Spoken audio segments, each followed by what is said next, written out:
하나님께서 먼저 당신께서 약속하신 자비를 기억하신다는 것입니다. 하나님께서는 먼저 그 자비를, 약속하신 자비를 기억하시고 거룩한 계약을 기억하시고 약속하신 대로 자비를 베풀러 먼저 우리에게 다가오신다는 사실입니다. 그래서 루가에서는 하나님께서 자기 백성을 찾아주셨다. 하나님의 나라는 바로 너희 가운데 있다. 주님의 구원을 제 눈으로 보았습니다. 라고 고백하게 되는 것이죠.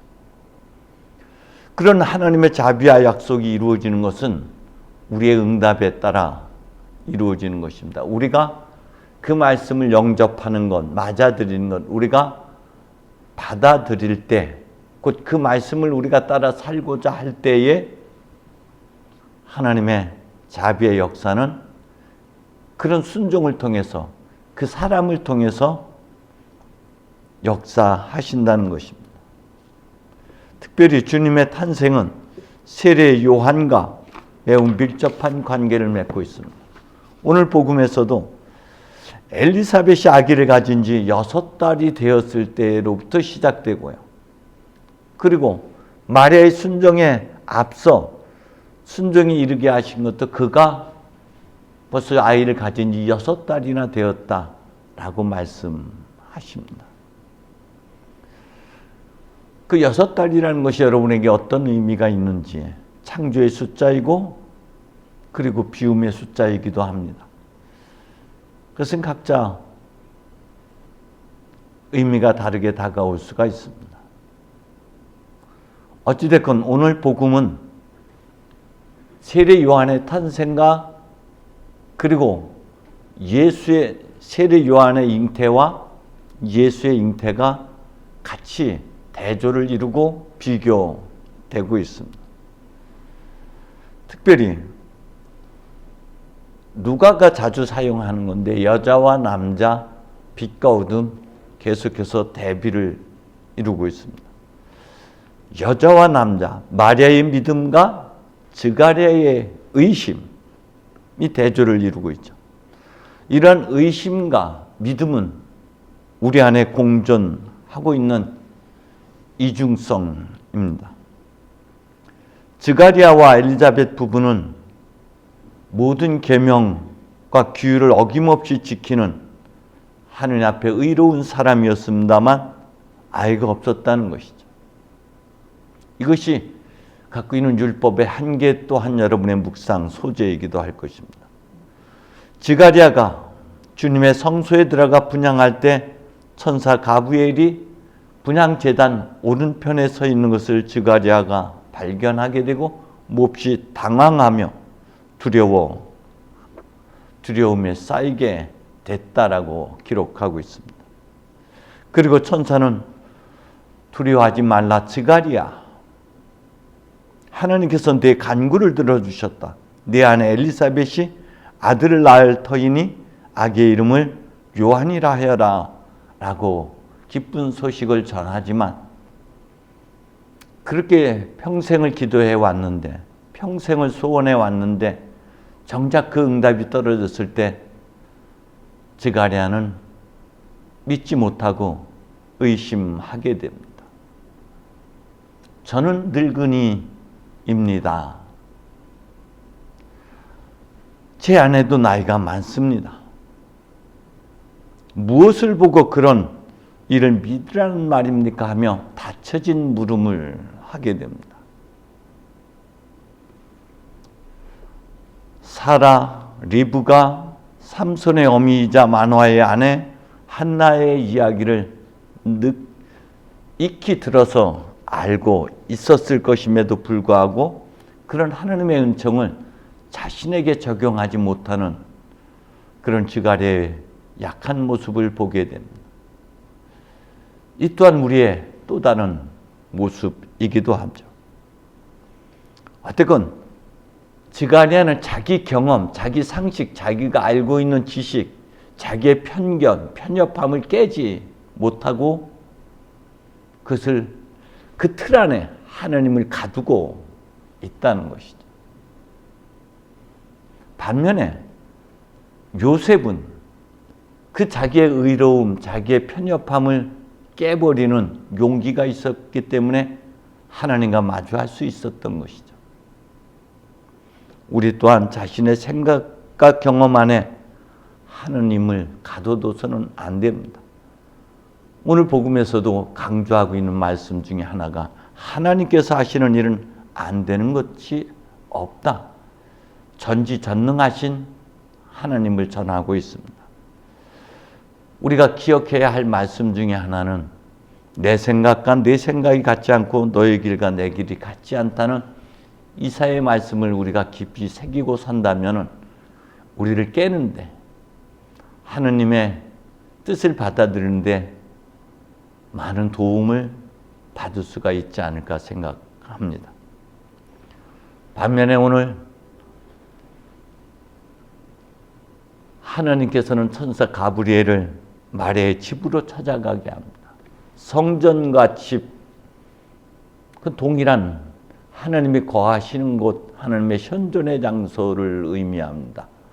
성전은 공공의 장소라면 집은 자기 시면, 내면을 이야기하는 것이고 성찬례 예배 중에 하나님의 은총을 경험하는 것과 동시에 깊은 침묵 속에서 하나님을 경험하는 것으로 경험할 수 있는 것으로 나누어 볼 수가 있습니다. 우리는 성찬례 중에도 하나님 체험의 은총을 경험해야 합니다.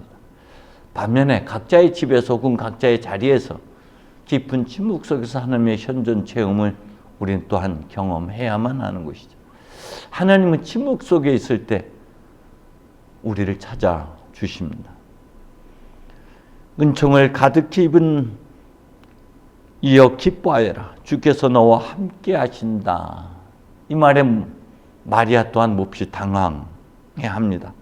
그렇지만 거기에 두려움에 사로잡히는 것을 머무르지 않고 도대체 그 인사말이 무슨 뜻일까 하고 곰곰이 생각하였다.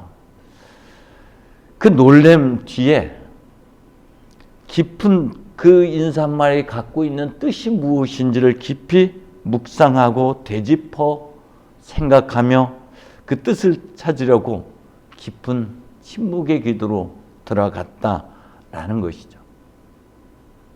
이것이 스가랴와 마리아의 차이이기도 합니다. 스가랴는 당황하며 두려움에 사로잡힌 반면에 마리아는 그 뜻이 무엇인가를 깊이 성찰하는 기도로 가져갔다는 것이죠. 마리아의 처지는 참으로 비참한 자리에 있었습니다. 가난했습니다. 여러 가지 사회적 틀거리 때문에, 편견들 때문에 그는 참 답답한 삶을 살고 있었습니다. 그런 그에게 주님의 천사가 나타나서 하는 말이 은총을 가득히 받았다. 그러니 기뻐하여라. 주님께서 그런 너와 함께하고 있다. 우린 삶이 평안할 때만 하나님의 임재를 경험합니다만 우리가 가장 힘들고 고통스러운 자리에 있을 때 하나님 사실은 거기에 계시다라는 사실이죠. 그래서 힘들고 고통스러운 그 자리가 하나님 현존 체험의 자리고 하나님의 은총이 가장 충만한 자리라는 것이죠. 이스라엘 백성들이 광야의 여정에서 바로 그 충만함의 자리였다는 것이죠. 그 여정 안에서, 광야의 여정 안에서 그들은 빚어지고 빚어져서 비로소 하나님의 자녀 이스라엘이 될 수가 있었던 것입니다. 우리도 이 인사말의 뜻이 나에게는 어떤 의미로 다가오는지 깊이 성찰할 필요가 있습니다. 그런 마리아에게 두려워하지 마라 마리아. 너는 하나님의 은총을 받았다. 이미 받았고 지금 받고 있고 앞으로 지속해서 받고 있다라고 이야기를 합니다. 이제 아기를 낳을 터이니 이름을 예수라 하여라. 그분은 지극히 높으신 하나님의 아들이라 불릴 것이다. 이 말에 마리아도 인간적인 자기 경험, 자기 편견을 가지고 이 몸은 처녀입니다라고 고백을 합니다. 그것은 지가랴의 고백과 맥을 같이 하지만 그 이후의 물음이 마리아로 하여금 길을 가게 했던 것이죠. 어떻게 그것을 믿을 수 있습니까? 라는 지가랴의 말과 달리 어떻게 그런 일이 있을 수 있습니까? 어떻게 그 일이 진행이 되는 것이냐라는 열린 물음을 가졌던 것이죠. 인간의 상식을 내세웠지만 이내 그것을 접고 하나님께서 그것을 어떻게 성취해 나갈 것이냐라는 물음으로 넘어갔던 것이죠. 마리아는 성경에서는 2번에 걸쳐서 이 모든 일을 마음속에 깊이 오래 간직하였다. 이 모든 일을 마음속에 간직하였다. 말씀을 간직하고 그 상황을 깊이 되새기는 여인으로, 그러기 때문에 끊임없이 말씀을 되새기고 자신의 상식과 경험을 내려놓고 묻고 또 물어가는 되새김의 믿음을 가졌던 사람입니다. 성령이 너에게 내려오시고 지극히 높으신 분의 힘이 감싸 주실 것이다. 이 말은 창세기 1장을 연상하게 합니다. 하나님의 성령이, 하나님의 기운이 그 물 위를 휘돌고 있었다. 그때에 주님께서 빛이 생겨라 하며 빛이 생겨났다. 이 부분을 우리가 깊이 성찰을 해야만 됩니다. 하나님께서 마리아의 태 안으로 들어오시고 마리아의 몸을 입으시고 마리아는 그를 맞아들이고 그를 자신의 가슴 안에 심연 안으로 맞아들이고 하나님의 성령이 그 태중에서 그리고 그의 온몸을 감싸 안으면서 마리아가 빚어지는 사실입니다. 이것은 동일하게 우리도 말씀을 받아들일 때 그 말씀은 우리 내면 안으로 들어오고 동시에 하나님의 성령의 기운이 우리를 감싸 주셔서 창조의 사역, 하나님의 숨결이 새롭게 빚어지고 다시금 빛이 드러나는 삶으로 변화의 시작점이 되는 것이죠. 마치 어미닭이 알을 품어 안고 때가 되어서 안에서 생명의 소리, 졸졸졸 소리를 듣고 탁 하고 쳐서 줄탁동시 동시에 새로운 생명이 태어나는 것과 같이 우리가 말씀을 받아들여서 내면 안에서 졸졸거리고 있을 때 하나님께서는 그때에 우리를 탁 치시면서 우리로 하여금 새로운 생명으로 재탄생시키는 것. 이것은 단순히 생물학적인 차원에서만 우리가 받아들일 것이 아니라 영적인 차원으로 우리가 다가간다면은 적어도 믿음의 선조가 아브라함이 믿음의 선조가 되는 것처럼 다윗이 한 왕국의 시초가 되는 것처럼 이것이 태초입니다. 이것이 새로운 시작의 자리인 것이죠. 이스라엘 백성들이 광야를 거쳐 비로소 하나님의 백성이 되는 것처럼 우리도 비로소 하나님의 자비 안에서 약속의 자녀, 하나님께서 우리의 몸을 입으시는 것, 말씀이 우리 안에서 역사하심으로 비로소 우리를 통해서, 마리아를 통해서, 그리고 그 말씀을 받아들인 그 사람을 통해서 새로운 구원의 역사를 펼쳐나가신다는 것. 그것을 믿음으로 받아들이는 것이 성탄인 것이죠.